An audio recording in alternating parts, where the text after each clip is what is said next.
Hello everyone, this is Renier Castellanos, and here we are with a new video lesson. Okay, today we will be analyzing my game against Mihai Suba from Romania, one of the most respected grandmasters. It was played in the last round of International Open La Roda in 2007, and I was with the black pieces. We played a King's Indian Fianchetto variation. Okay, my opponent starts with c4, which is his favorite move. The English opening has been his main weapon with white for many years. Transposing to the King's Indian with d4.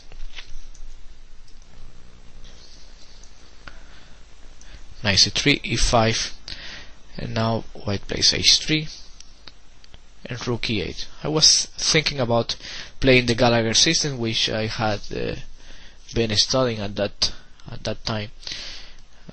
The Gallagher system, we will explain it in a couple of moves. After e4, it takes d4, knight takes d4, a6, white plays rook e1. Okay, this is the Gallagher system basically. Now black wants to play rook b8 followed by knight e5, attacking the c4 pawn, and then play c5 and b5 and start counterplay on the queen side. One of the drawbacks of the system is that very often the d6 pawn is really weak, and the d5 square is also a very weak square. However, if black can somehow generate enough counterplay on the queen side, because after b5 he's threatening b4, and if it removes the knight from c3, the e4 pawn also becomes a target, and then it's often enough counterplay for black. Let's see how the game continued. I played rook b8, and my opponent played the move rook b1, which is considered one of the main moves for white. Okay, let's have a look at other moves that white can play. For example, he can play b3, anticipating the attack on c4. He defends the pawn, and now of course knight d5, he would simply play f4. So c5, knight c2, and now b5. This was recently played in a game by Onishuk and Diego Flores with the black pieces. Diego Flores is a very talented grandmaster from Argentina. Now after queen takes d6, black plays bishop b7. I have to say, other move that deserves attention here is b takes on c4. This could be interesting. B takes on c4 followed by knight g4 after b takes on c4. Has never been played. I suggest you study this move. It could be interesting. Okay, after queen takes on d6, Flores played bishop b7, which is a good move. C takes b5, takes on b5, bishop f4, and now knight h5, very good move, attacking the bishop and the knight on c3. After e5, rook e6, queen d2, and knight e5, black was at least okay. I think in the endgame it should be about equal, I guess. The game finished in a draw later on. Okay, after rook b8, he can also try the move bishop e3, and here we can see black's idea. knight e5 attacks the c4 pawn, forces b3, then c5, knight e2, and now b5. White plays f4.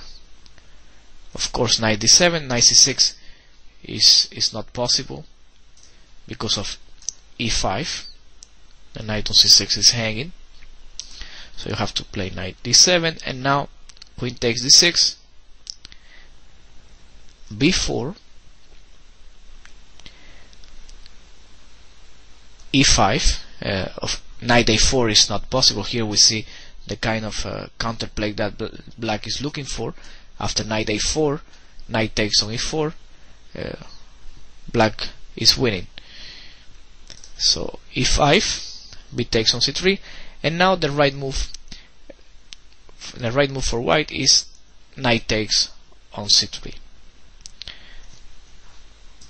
Many people, well, there are a couple of games with e takes on f6, but e takes on f6 after, let's say, rook e3 takes on g7, and now rook b6 followed by rook b to e6, looks very good for black. Rook b to e6, queen f6, or queen e8. There is a lot of pressure in white's position. So, but knight takes on c3 is a good move. Sacrificing a piece for compensation after knight h5, g4. Black has to play bishop f8, queen d2, knight g7, and now knight d5. The chances should be slightly better for black still, but white has compensation. He will play rook a to d1, queen f2, eventually, if possible, f5. It's a difficult game, I think. It's not easy for either side. Okay, maybe a little easier for black. He has an extra piece, but the game is still complex. Alright, after rook b8, another move that I consider quite interesting is bishop f4. I like, if I have to play this variation with white, this move deserves attention. For example, after, well, knight h5 is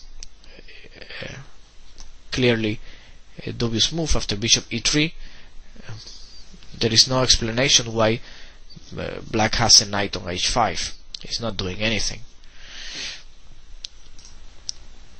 And after knight e5, white can defend with queen e2 and rook a d1 on the next move, with the idea of knight f3, and this looks like a very safe way to play. At least it stops black's idea that it is c5 and b5. Okay, back to the main move. My opponent played rook b1, knight e5, b3, and c5. Black continues with the main plan. Knight c2 is also possible to retreat to f3, but not particularly dangerous. Black is doing fine after knight f3, queen f3, and now b5. Also, knight d7 deserves attention as well. Have to say it. With the idea of playing b5 and also knight d5 and knight c6, knight d4. But okay, b5 is good enough. After bishop f4, knight h5 was played.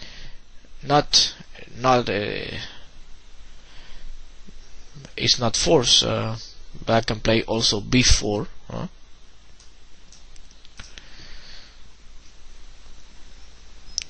Because knight a4, knight h5 is similar, and if he plays knight d5 after knight takes on d5, it takes on d5, bishop f5. I doubt white is better. Maybe a little better, because the pressure that white has on d6 after g4, the bishop on f5 doesn't have many good squares, for example. White is now threatening g4, he has more space. Maybe white, we can say that white is a little better here. But okay, the move played in the game by Nataf is good. Attacks the bishop on f4, bishop d2, and now queen f6.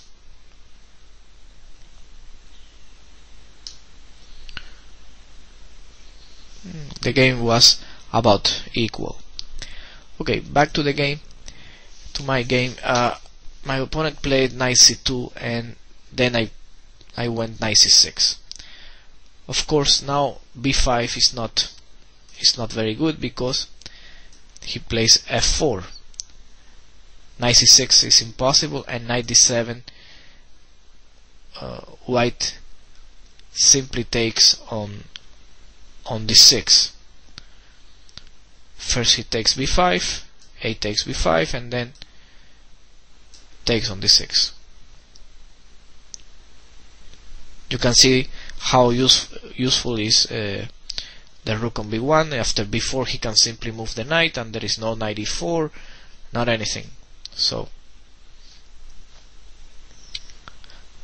white should be better here. Okay, knight c6, a4 to prevent b5. At this moment black is threatening to play b5. Bishop e6, bishop b2. Another move that deserves attention here is rook e3, with the idea of rook to d3. That's also interesting. The rook on d3 not only defends the knight on c3, but also attacks on d6, and white controls the square d4 even more now, so it's harder for black to occupy that square. Okay, so looking back to the game, my opponent played bishop b2,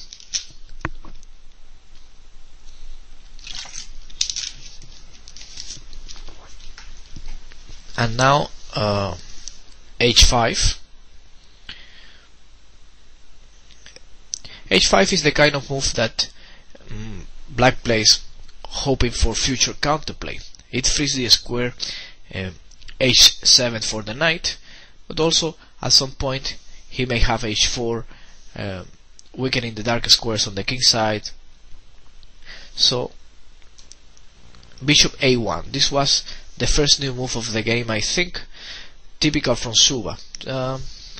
Suba is I have analyzed many games with him, and he often plays this kind of moves as prophylaxis, because he believes the bishop on a1 was better there than on b2. During a game, I remember that in a similar position he played exactly the same move. And okay, I think right now is not the best. White wastes an important tempo that he can use in improving something else. In the game I had prepared, I had seen that white played the move queen d2, and after knight h7, rook d1, bishop e5, defends f4. I mean defends d6, and if white wants to remove the bishop from e5, he must play f4, which would weaken his king a little bit. After f4, bishop g7. It's not possible to take on d6 because of bishop d4 check, and white is forced to sacrifice the exchange on d4. So king h1. I think even in this position it's difficult to play with black. I'm not sure that king h1 is the best move at all. Moves like knight e2, for example, trading the dark square bishop, looks very interesting.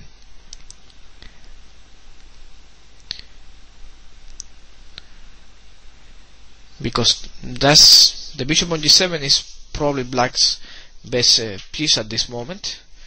And after the trade, and white keeps controlling the darker squares in the center, later he can play queen c3, rook d2, rook bd1, and I think white is probably better. Not to mention other moves like queen f2 for example.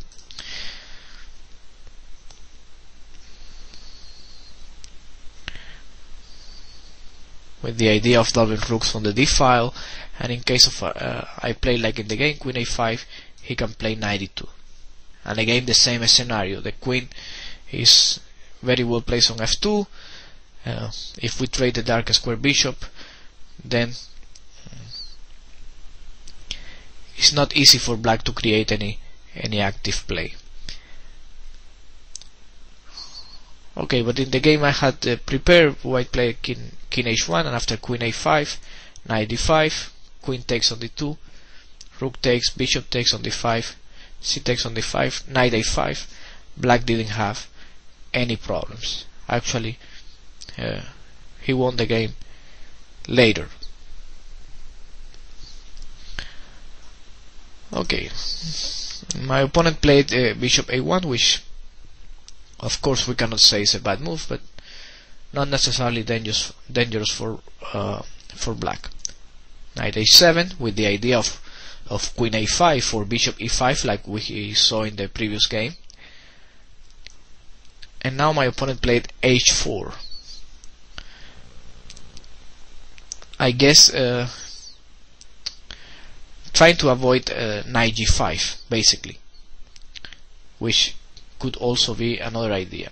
Knight g5, attacking h3, and if king h2, something like queen d7, putting more pressure on h3 and forcing h4 anyway. The problem with this move is that it weakens the square g4, something that will be decisive later in the game.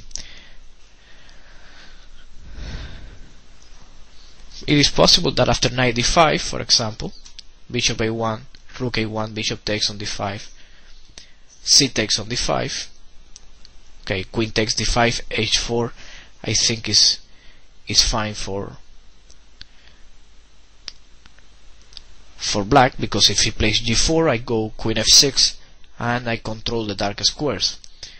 I control f4, I control e5, g5. Black should have enough counterplay. So c takes d5 is probably the best, and after knight a5, rook b1, h4, g4 and b5, a very complicated game arises. For instance, white has the move b4 here.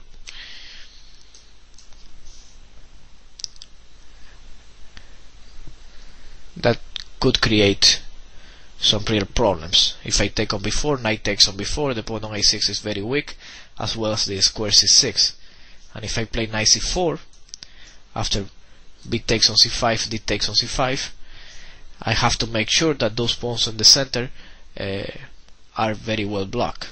At this moment nothing is happening, but the game is complex, I think, and I don't know if white has slightly better chances. Probably, I think. Okay, after h4 I played queen a5, attacking the knight on c3, and also freeing the square d8 in case I need to defend the d6 pawn with the rook. My opponent played knight e2, bishop e5, just like in the game that I had prepared, and following the steps that black played in that game. Here there are some difference. The move f4 now is really compromised because the square g4 is very weak. So my opponent played knight f4, and then knight f6. I consider this position to be equal completely. Black has all the pieces playing. The bishop on e5 is very strong, it is very active, and it defends the d6 pawn. Black wants to play rook to d8, bishop g4, bishop c8. So, and basically there is very little that white can attack in this position. My opponent played knight d5, which was the start of I think a dubious plan. He should have played bishop e5, and after d takes on e5, knight d5. Okay, black is not forced to take on d5. Actually, he shouldn't take on d5.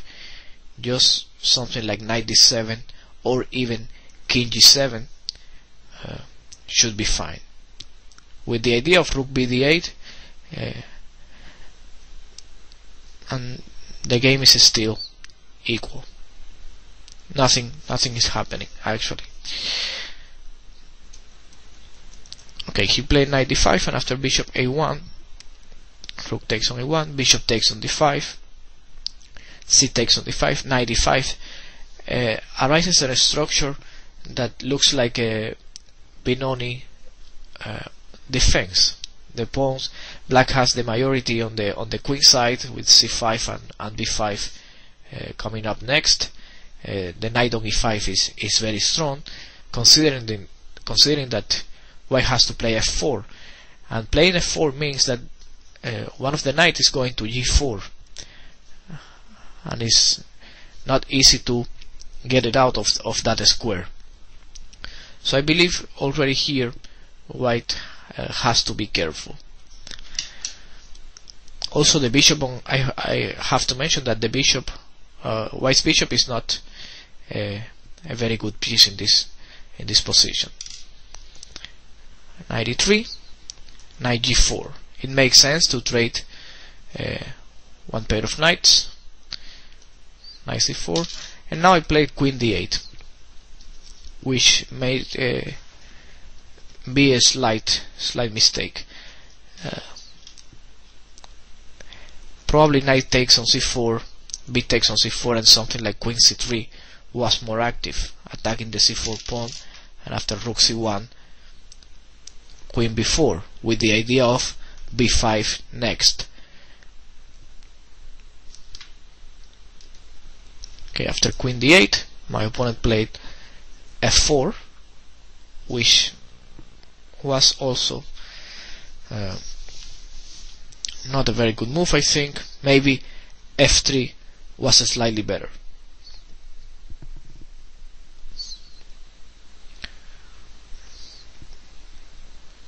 After b5,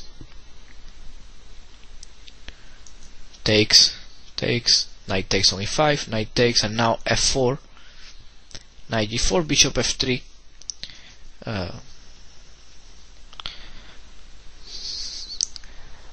Black has to play active, no? Has to play queen f6. I think that's the move that gives the position about equal.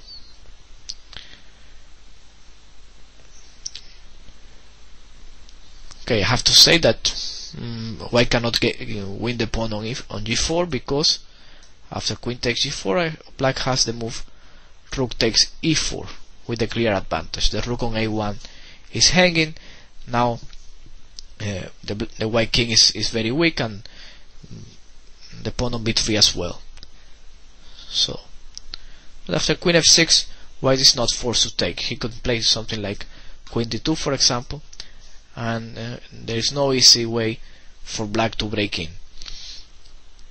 Okay, Suba played f4, and after knight takes on c4, b takes on c4, I played b5.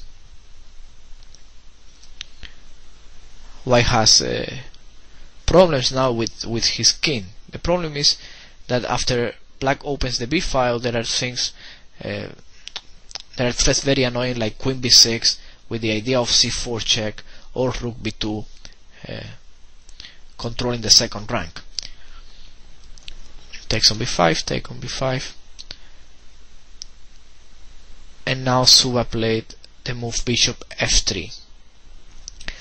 After the game, he told me that he didn't like my knight on g4, so he was looking to eliminate it as soon as possible. He should have played anyway c takes on b5, rook takes b5, and then bishop f3. But again, after queen f6, he can take on g4, take, and now play queen, let's say queen d3. Probably the game is still equal. I believe it's easier to play with black because he has the safest skin, and he doesn't have many weaknesses. For example, here black could try rook b4, which puts some pressure on e4, and also ideas with rook d4, trying to enter in the position. No, is trying to annoy the white pieces, rook e to b8 and rook b3 ideas. But it's not clear yet. There is nothing really clear in this position. Okay, back to the game. My opponent played bishop f3. I took the c4 pawn, bishop takes on g4, h takes on g4, and now rook c1. This was probably the decisive mistake that gives black a very strong initiative.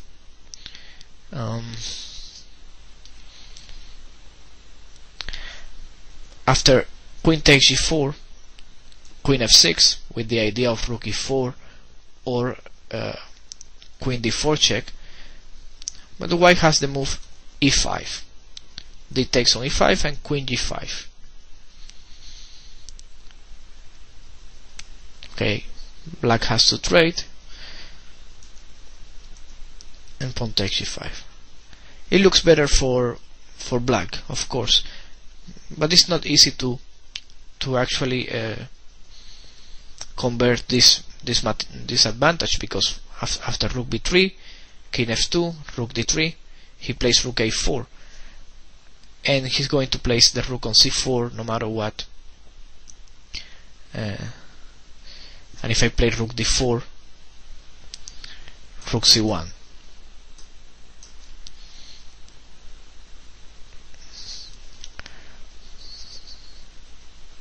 Black has an extra pawn, but rook endgames are never simple. Okay, after h takes g4, he plays rook c1, which, like I said, is probably the decisive mistake. And then I play rook b2. It's not a bad move, but the better move order was queen a5 first. This could have been even better, with the idea of rook b2 on the next move. Okay, I play rook b2, and now he has okay, I think it's just as good. I thought that he may have rook c2, but after rook c2, queen a5, black attacks the rook on e1, and after king f2 or something, he plays rook b8 with the idea of c3. Okay, my opponent took on g4, and then queen a5 with the threat of queen d2, an invasion on the second rank.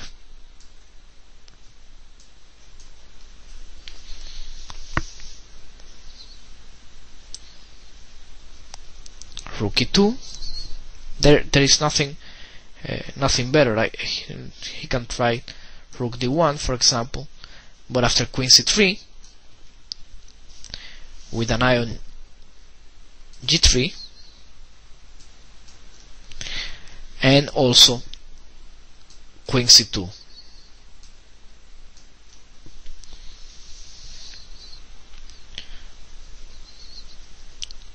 I think he's also winning. rook e2, and now rook takes on e2, queen takes on e2, and queen a3. Very good move, attacks g3 and c1 at the same time. The only defense is queen e1, and now rook takes on e4.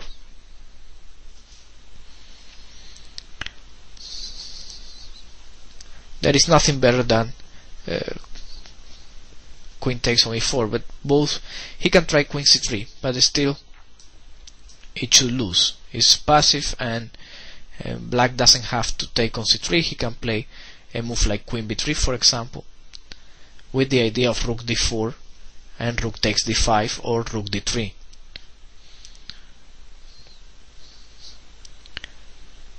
So after queen takes on e4, queen takes on c1 check, king g2, queen d2 check.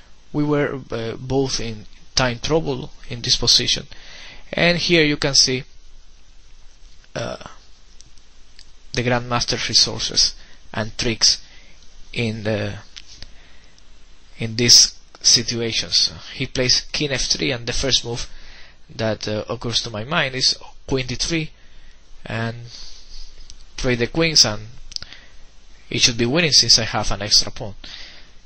That would have been a very, very big mistake. For example, after queen d3, queen takes, c takes d3, he plays the move g4, and the thing is that it's a draw now, because my king cannot reach the queen side anymore. After c4 he plays king e3, and after king g7 he plays g5, and the point is that he will just wait. And if I try to run with king f8, king e7, king d7, if I get too far, he will play f5 and take on g6 and then h5 and create a pass pawn there that is very close to promotion. So this would have been a draw. Okay, I managed to see that in the game, and after king f3 I didn't trade the queens. Instead I advanced my pass pawn. He plays f5, looking for trying to expose my king and find some perpetual check, but there is no perpetual check. After g takes on f5, probably there was a better way, but I think this is enough. Queen takes on f5, c2, queen g4 check, king f8, queen c8, king g7, queen g4 check, and then king f6.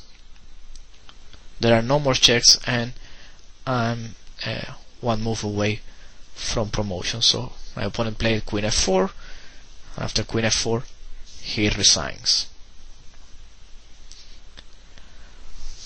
Okay, so I hope you enjoyed the game. I certainly did, and I'll be seeing you soon in a new video lesson for chess videos. Okay, thank you for watching. This is Renier Castellanos, and don't forget to visit my blog, Renier Castellanos with double L, blogspot.com. Thank you.